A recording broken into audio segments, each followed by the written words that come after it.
Welcome back to Grill This, Smoke That. Today we have a little spin on the Philly cheesesteak. I'm going to call it the Southern cheesesteak. I have a friend from Philadelphia who says that it's really hard to find the true bread that goes on a Philly down in the South.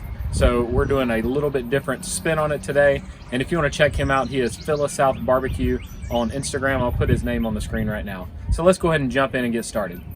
Let's take a look at our ingredients today. First, we have a thinly sliced sirloin. You can also use ribeye for this. We are using brioche buns today instead of the traditional hoagie style bread. I don't like how thick the bread is in the Southern made hoagie breads. And like my buddy from Philly said, it's not the same anyway. We have some avocado oil. We have some Atlanta Grill Company garlic and herb seasoning that we're going to be putting on some potatoes. We have some chupacabra rub that we're going to put on our vegetables, and some holy cow rub from Meat Church that we're going to be putting on the steak. Also have some water to help the potatoes cook. Then we have our sliced onions and peppers. We're throwing some mushrooms in the mix and some provolone cheese. Again, up north, they probably use Cheese Whiz. Sometimes they use provolone, but down here, I prefer the provolone. Let's go ahead and get something on the grill. I'm working with all 4 burners on low heat today. To start with, we have some potatoes already sliced up. I put a little bit of avocado oil down on the griddle here, and I'm gonna get those coated up good. And we're using that Atlanta Grill Company garlic and herb on this. I actually won these rubs in a giveaway on Instagram, and I haven't tried all of them. I won all 12 of their rubs, so this is my first time using this garlic and herb. Did a little taste test, and it's very delicious, so I think it's going to taste amazing on these. So with potatoes, they do take a while to cook on the Blackstone. I'm going to actually turn this one up to about medium-low. And we're going to cook these under the dome today. So while we're working on our other stuff, these will be over here sizzling under the dome. And to also help them go a little bit, get a little steam going in there, a little bit of water. Let's check on these taters here. Starting to sizzle a little bit. Ooh, that garlic smells good. I want these potatoes about halfway done before I start anything else today, because everything else is going to cook fairly fast. I am going to go ahead and get the vegetables on though. These are cooking down nicely, getting a little color to them. And get a little more water around the edges here. Put down a little bit of oil.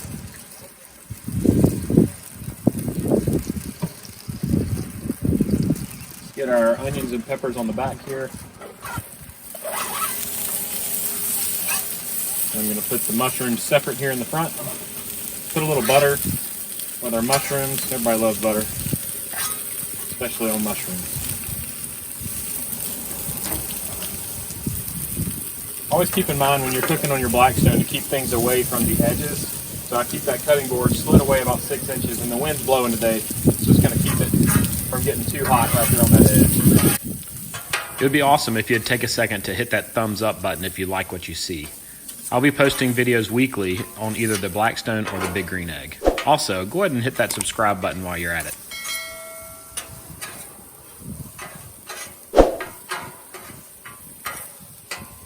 The only reason why I'm keeping the mushrooms separate is because my daughters like mushrooms, oddly enough, but they're not big fans of peppers and onions. And for the vegetables, I've got the chupacabra rub. Funny story about this, I was staying in a hotel in San Antonio, Texas, and the hotel manager was super nice. It was a really old hotel that had been renovated, so it wasn't a big chain hotel. And we asked the manager what the best rub was, because we like to pick up some rubs when we travel. And he said, let me go get you some, and that's what he brought back. And since then, I've ordered several different containers of it because it's such a good rub. I'll make sure I link to it in the description and in the pinned comment for you, so you can order some for yourself. If you like your vegetables really soft, you can put one of your hats on it, one of your dome lids, and it will soften those vegetables up. But I like mine more crispy than soft. I love this Blackstone attachment here to put your 2 spatulas, because if you leave them on the side, there's a chance they'll melt with the heat coming off of here. My potatoes are starting to soften up a little bit. You can see that good color on them here. There's a little bit more oil.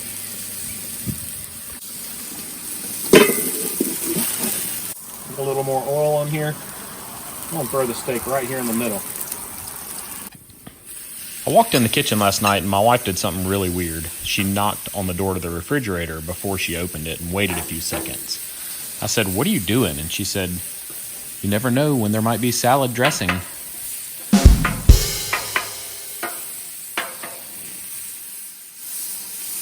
For the steak, we're using the Holy Cow from Meat Church. You can buy this at Academy. I've ordered it online as well.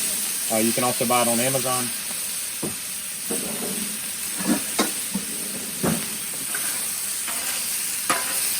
And with the steak, you just want to keep moving it and chopping it. I love this dollar store, Dollar Tree scraper here. Put a little bit more seasoning on it here. Now I'm going to go ahead and turn off these first 3 burners. I'm going to leave the one on the potatoes going. We'll have enough heat to do the rest of our cooking with those burners off then.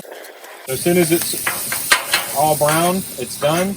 I'm going to get this off of the Blackstone while the potatoes finish up, and then we'll prepare our plates right here at the Blackstone.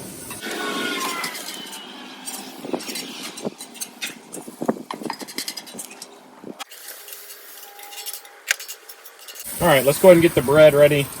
These buns, I'm just going to put a little mayonnaise. You can do butter or mayonnaise. Put a little bit on there and get them toasted.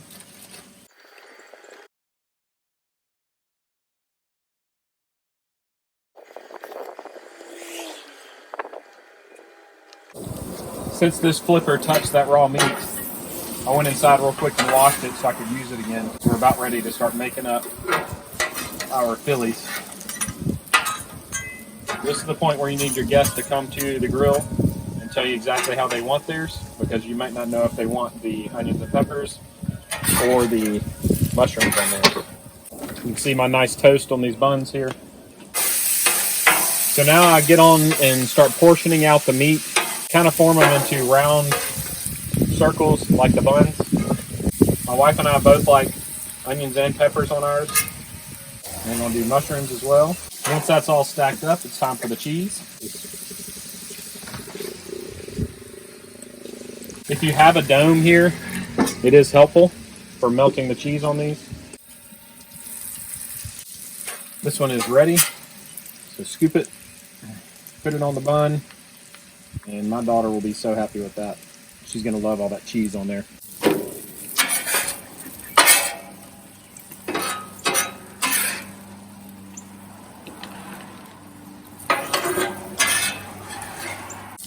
Let's get this last one on.